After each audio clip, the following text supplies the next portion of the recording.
Killing Faker, that's a win. Yeah, and Dumbledore kills Faker. Man, it's a beautiful story for these guys. So I'm just really looking forward to see whether they're going to come out having fun here, because we know that Edward Gaming can also have a fantastic time picking up Clear Love's Evelyn randomly and things like this.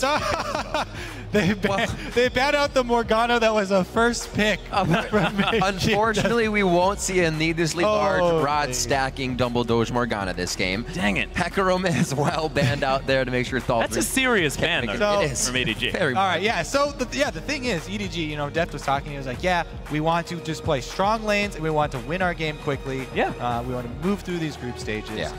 This is going to be very good one-on-one laning experience for every single lane going down the line for all of Beşiktaş. This is going to be a very hard battle. And Edward Gaming, let's see what sort of early picks they want to go with for strong lanes if they want to go. Well, there's EDG's Callista being picked up that last game that made an impact. It gets banned out this time. Urgot on top of it. And Urgot as well, like you said. Ahri goes towards Energy. LeBlanc quickly thrown at pawn. We're going to see what Koro decides to go with this game. It looks like they may lock themselves in some early jungle. Yeah, it might be that Rek'Sai there for Clear Love, and I like this. Just make sure he sticks with his early pressure, and we've seen his level 2 ganks getting first blood after first blood. May as well stick with it. If you want to win early game, you want to go with Rek'Sai then. Or Quinn. Yeah. Right, Kobe? Perfect. Exactly right. Mid lane, of course, right? For the roaming. Yeah, but I wouldn't actually be surprised if Thaldrin picked Ribbon here. It's one of his favorite champions. He loves that. They have been playing that over in the Turkish League. And why not pick your favorite champion and have fun? I'm waiting for the actual lock-in. He keeps hovering. I know. Favorite but champion, I just want to see him actually do it. And I feel like he will do it one of these days. One of these days. Sivir definitely made the an option for them. Getting into these fights against EDG is going to be something they need to do and make sure that Edward Gaming is always pressured. The Rumble gets locked in for Thaldrin. Definitely can make an impact in the top lane with him. He wants the best experience you can get. He says, show me your Gnar, Koro. I want to taste. Let me experience this. Yeah, with that Hecarim ban, that's just about what left is left up. We did see Maokai making a big impact last game. I don't know if it's going to be the same here. Thresh being hovered over by Pawn. That would be a pickup for Mako, who also has his Annie to go for this game if he wants. Yeah, he can pick whatever he wants here, of course. And Pawn thinking about the Jace there, very signature champion for him, but see whether it does actually come through. I actually like Nadia's picking away the Sivir from Deft as well. Deft a fantastic Sivir player, but Pawn now thinking about the Gnar. We're going to see it. Koro's Gnar against Thaldrin's Rumble, and this is actually comfort pick versus comfort pick. Yes, it is. We'll see how they match up. This is exactly what Thaldrin wanted, right? Yeah. Top lane experience. Now, the reason that not really thrown by that Jace hover over is because you can't really, since the top lane has been whittled down like this and you're expecting an AD top laner, you can't really afford to run an AD mid laner in the state of the game. In Cinderhulk, there's no way any team gets away with stacking one type of damage any longer, because there will be a tank on the other team that will stack that resistance. The thing that I'm really scared about for Beşiktaş here is the fact that Deft is basically undefeated on Jinx. His Jinx is incredibly strong. Jinx does incredibly well against Sivir. Very true, and it kind of seems like Beşiktaş kind of want EDG to pick these champions that they have all these undefeated and close to undefeated records on, so they can, you know, experience what is the wrath of EDG. I mean, by the way, because he target banned the other two. But it's on the other side. Beşiktaş also have a whole lot of comfort picks as well. So it's not like Beşiktaş have lost out necessarily. Here's what they've got. They've got an amazing AoE wombo combo for Beşiktaş. They've got the Sejuani Rumble. That by itself is enough to destroy a team fight. When you boost it up with Sivir speed, they have the ability to win one of those 5-on-5 fights towards the middle of the game that they're looking to for the comeback. As Spawn said, probably their best chance here is group up and try and get some AoE done. Yep. Hovering that Zed, but like you said, Kobe, may not be that AD that they need. It's the AP, and they lock in the global, the twisted fate for Pawn here to be making some plays and affect every lane in the game. The double globals, this is going to be fun. The Twisted Fate Rek'Sai. Yep. So many plays with the triple global, isn't it? Yeah, really? You got to teleport in the top lane. So cross-map plays aplenty. It's a very good answer to a team that wants to group up as 5. Yeah, but Energy probably wants to split push a little bit if he's going to go with this Diana pick, and decent lane matchup there once he hits level 6 against Twisted Fate, you have to think. Definitely the assassin of choice. Very good chances as long as they don't, come out of laning phase with a huge deficit. Right. Usually the control is Pawn pushes that in and he disappears from the lane. Also, the problem is with the 3 global teleports, one person split pushing is never just one person split pushing. Right. Could easily have several members teleport in to even the numbers. Yeah, you can't exactly take the fight to the teleport guy this game. Yeah. There's always going to be another one. The old adage of go to the source of the teleport that I was talking about in Season 1 of the LCS is much harder to pull off when there are 3 sources of teleports. Well, they've actually got 4 global abilities, don't they, really? Because Deft also has a Super Mega Death Rocket he can throw into the fray. EDG can sort of be everywhere at once offering damage. It's ridiculous. But Thaldrin, he's got a teleport as well, so they've got a little bit of global pressure. But we'll see what Beşiktaş can do with what they've got, because the Oculus on a power pick there in the Sejuani has shown that he can perform well on that one. Nadius can start up the fights with that on the hunt and has shown some fantastic Sivir play in the past. Yep. We'll see how this one's going to work out. But they do not want standard lanes. My God, do they not want standard lanes. Beşiktaş picking into the fight comp, something EDG loves to do. So we are going to get another game of brawling. We have had awesome games so far here at the second day of the midseason invitational, and it's only going to get better. The crowd is ready to get into these next games as well. And ties could be happening, ties could not be happening. There's been a few games that definitely didn't go the way people would thought today. We'll see how this one plays out. Yeah. And remember, for all you TSM fans who are very sad right now, you are now Beşiktaş fans. You are rooting for Beşiktaş to get a victory here. So Beşiktaş should win this fan vote if all of the TSM fans are now voting for them. They move over to Beşiktaş. Makes sense. All right, as we load up into our third match of the day, let us know who you think is going to be getting an upset by tweeting at LOL Esports with hashtag BJK win, or use EDG win if you think the LPL representatives will come out ahead. Yep, this is the only chance that TSM also have to try and get back in this via Beşiktaş upset, and then some more victories later on. Well, we'll see what they can do, of course. Beşiktaş have a lot of comfort here, but EDG, they've got signature picks across the board, and as they move out onto the Rift, I'm frightened for Beşiktaş here, because Pawn, one of the best Twisted Fate players, of course. It's difficult saying that here at MSI, where Westor is just around the corner showing that he's phenomenal, but man, Koro's Clear Love's Rek'Sai, this is ridiculous. You know what has worked against Pawn's Twisted Fate? Camp him early! Give him like 6 deaths early on. That didn't actually help. It worked against his Twisted Fate. It didn't help win the game, but... Yeah, true. The Twisted Fate did not win. Oh, the flash death sends Dumbledore with quick feet. Pawn actually blows the ghost here as well. Dumbledore, he does have the shield. Pawn, though, he's still running after him. There's not a whole lot of follow-up damage. Another stun. They're looking for some harpoons around the side, but Dumbledore's just casually walking away. Beautiful crescent slash. Energy getting money out of that one. Yeah, money and 4 summoner spells. Yeah. Double Doge only had to spend 1 to get all of those movement spells. A couple of flashes with the Ghost and Exhaust. That was pretty hard from EDG, I'd say. They're a little careless as well. They're like, I saw HQ do it. Let's all go. No, they're like, I've got a stun, guys. We've got to invade. Let's do heaps of stuns. All right, so with that played out, EDG, they're going to have a very safe laning phase here. You can attack quite a few things. Clear Love can still get in for the ganks. Maybe it's that focus to the bottom lane. When Fnatic lost their flash, that was the first focus coming in to get that support. Yeah, exactly. The thing is here, Clear Love without flash, so much more difficult to pull off that early move with Rek'Sai. She really does lose a lot of the early power without the ability to close distance with not only tonal but as well flash. The thing is, Sejuani, a much weaker early jungler, still can, as we've seen, go for the early gank. However, if they meet up in a 2 versus 2 scenario, fairly difficult to come out ahead. Whoa! Whoa, and already Nadius has to blow the flash there in the bottom lane as the death sentence was coming out from Maker. You wanted to lane against the Jinx from Deft and the Thresh from Mako. You got what you wanted. So aggressive. The exhaust and the flash is down. Exhaust is up for Dumbledore, but they just cannot decide to trade early with that attack speed increase from Deft, and they quickly gain a lead, 9-2 in CS there.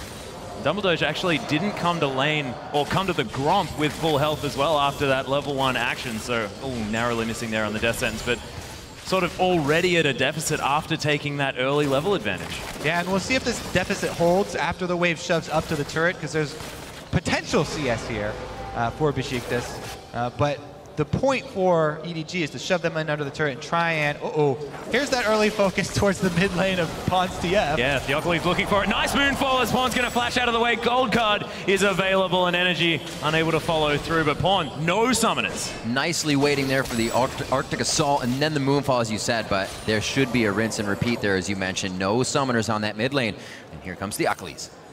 Very early, saying wasting no time. We're coming back into this one, but maybe not. Does have a ward available. Curbs it. Clear love, get over here. I don't have any more escapes.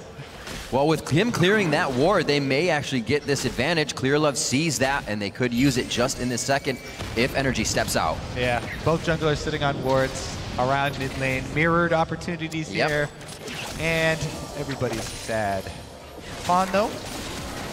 Ghost just there's came the back flash moonfall though, as Pawn's in a bit of trouble. Clearlove right around the corner. Energy eating a lot of damage. Clearlove with so much wildcards don't land. The Prey Seeker's there. Pawn is so low. The level up comes in. There's the Pale Cascade. Can Energy survive? Clearlove wants the tunnel. We'll see whether he gets it. There's the Qs and first blood for Clearlove.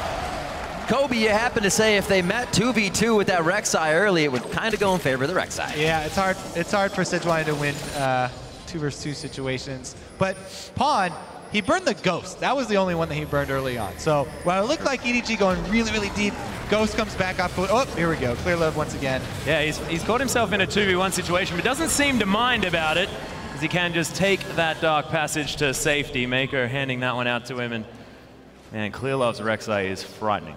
That's such a great composition. We see it a lot from Wolf and Bengi in the jungle as well. The Thresh Rek'Sai, tunnel in, lantern out, you're good to go. It's so safe.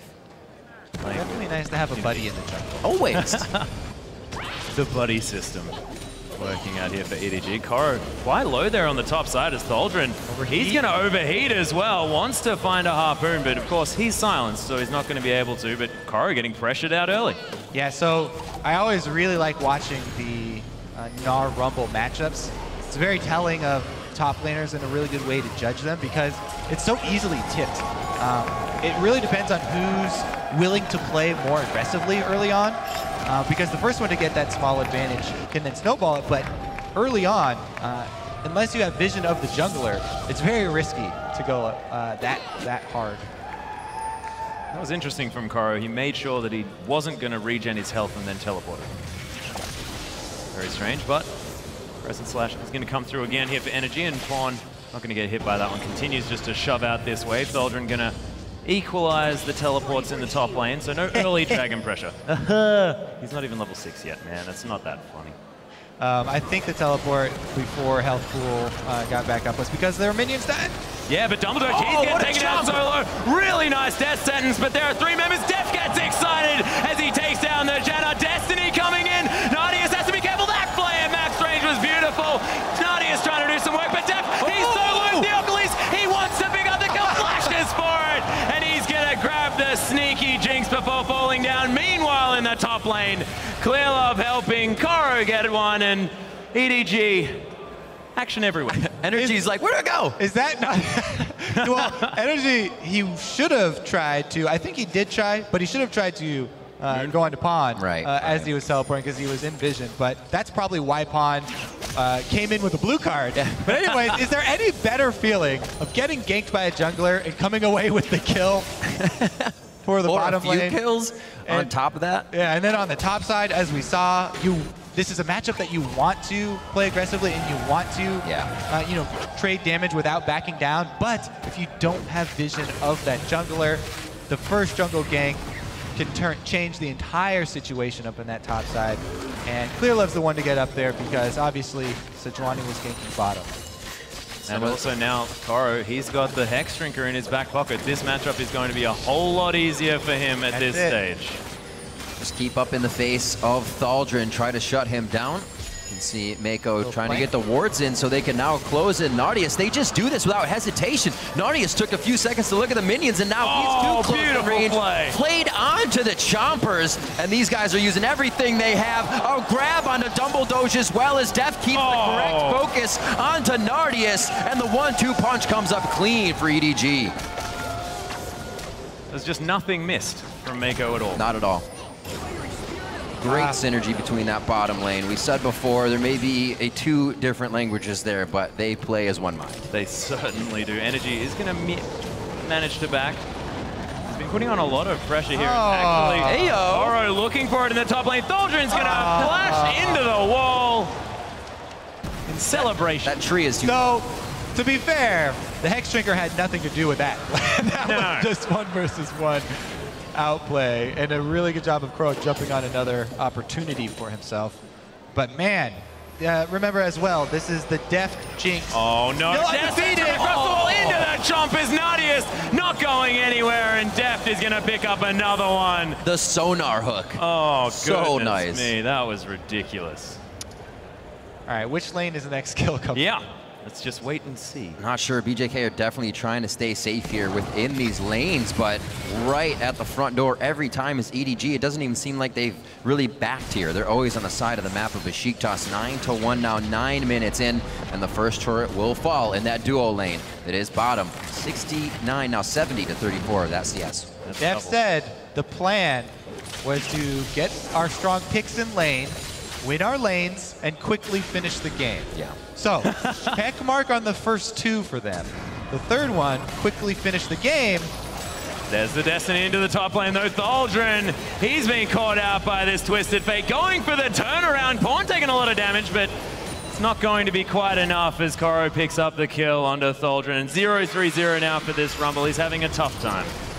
You know, I said it seems like they're almost not backing. You guys mentioned 3 pretty much globals on this team. They are always going to be on the map trying to create pressure. You could see the flash play. Thaldrin had those wards and still went down. This time EDG is just going to go straight for the fight. Clearlove flashes in for the knockup, and Koro from the top lane here is going to be able to continue the fight. Yeah, Dumbledore's going to fall down. Double kill for Deft. His energy's going to get exhausted. Koro, he's burning down. Is he going to die? Meganon not in time as energy picks up the shutdown. Nardius could be in trouble. Mega Death Rocket sails by, but Deft is getting the turret tank for him, gets excited and runs away from the Rumble.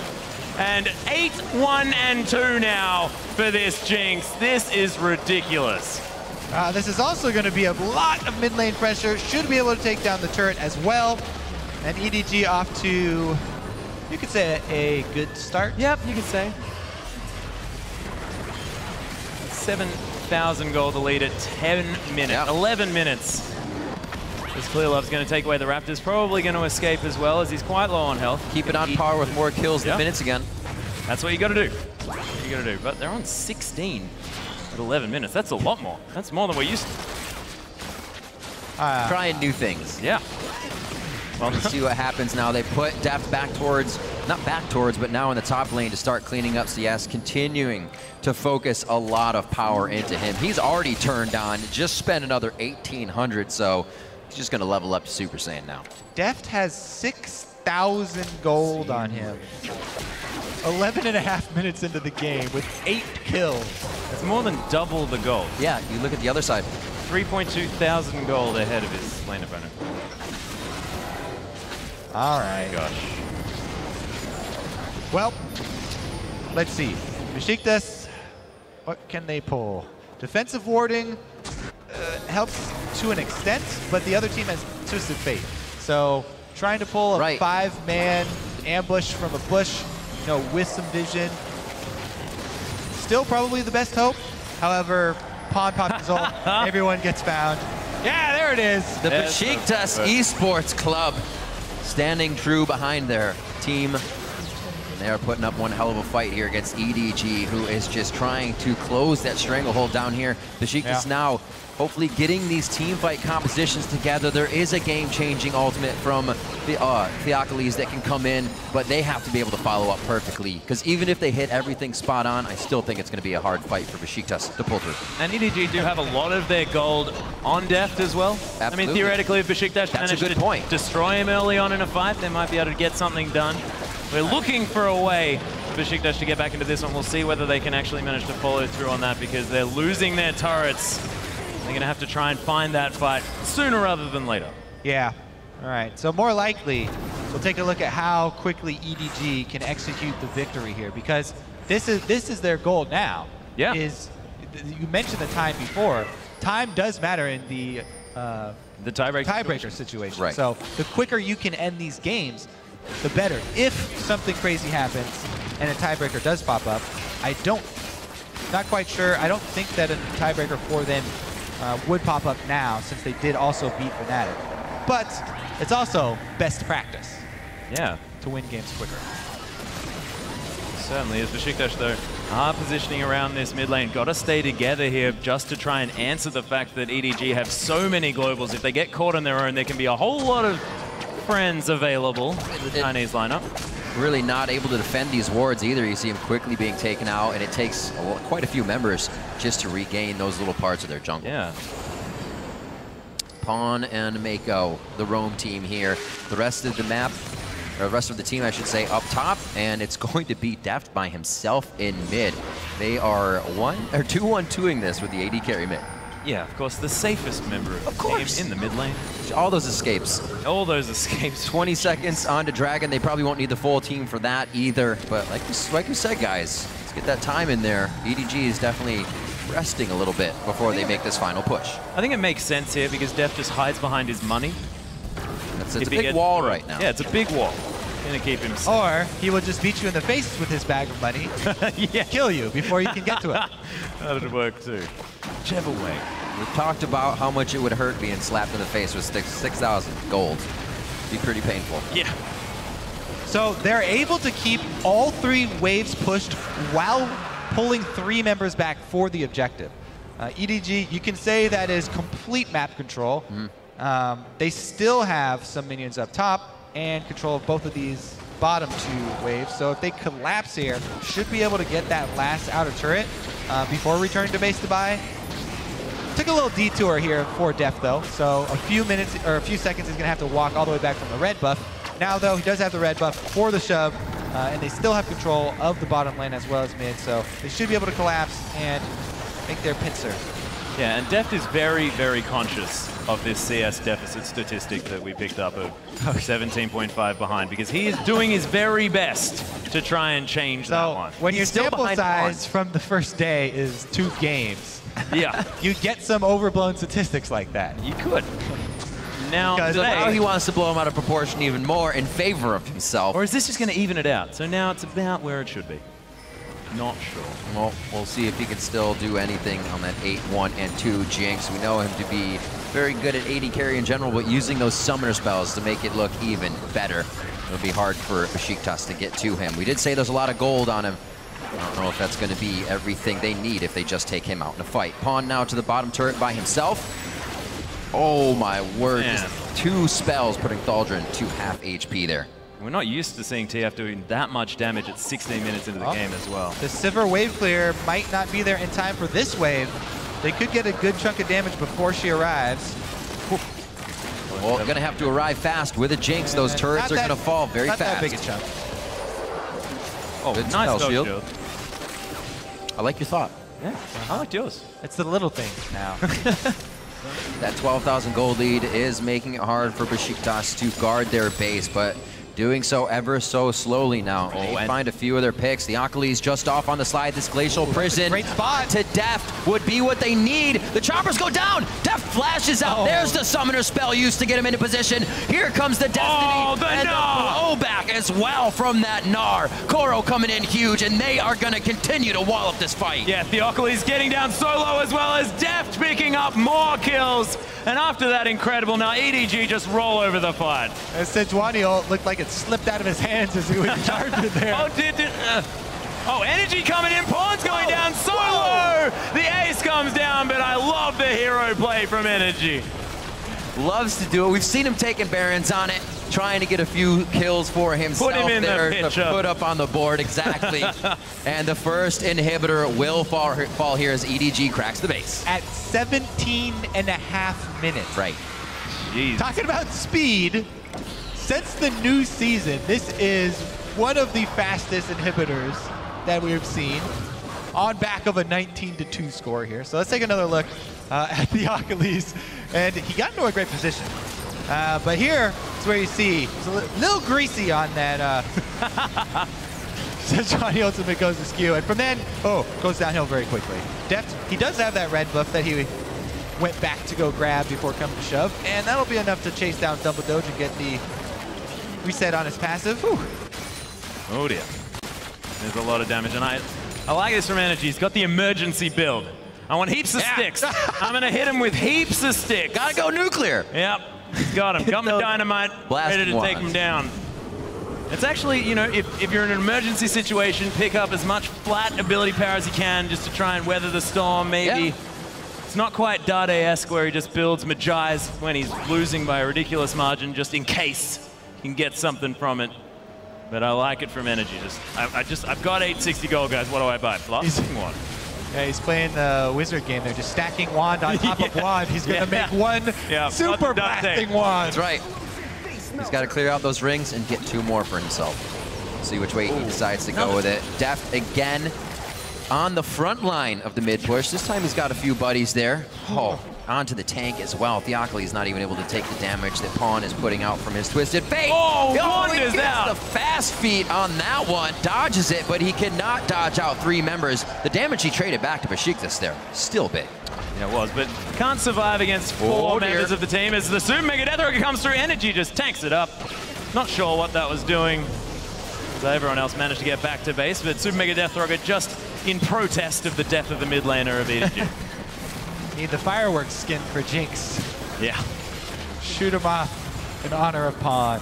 A noble sacrifice. They did shove up both the mid and bottom though, and so they're knocking at the door once again. Pawn does not have his ultimate, so he'll have to walk his way all the way back up to the rest of the team. And that means that they may just retreat for, well, Baron's up. You know, it's 20 minutes into the game. Have they ever taken one right on spawn? Nope, they're just gonna bait it. Yeah. They know the fight would lead them into the base. Usually it is a prerequisite. They have to check off Baron first before they go in. Theocles. Yeah, they're going to cook this one up. Got a little Sejuani for dinner. They're going to back off now. The Baron should be theirs. It only took a few members to get that in for him. And we still see Beşiktaş trying to clear out the base here. So Baron up for EDG. And they're going to go straight for the base. Yep, just 20 minutes into the game. Baron was prepared. 30 seconds late on that one for EDG, but we'll give it to him. They take that one down very easily. First Baron of the game, 7 turrets to 0. It's all Pawn's fault. Yep. He wouldn't have died. They would have had that sucker on spawn. Yep. We'll have to have words to him afterwards. We'll see what he was really thinking in the interview. Dragon is alive. It looks like they just want to objective clean up around the map as well and get it objective free.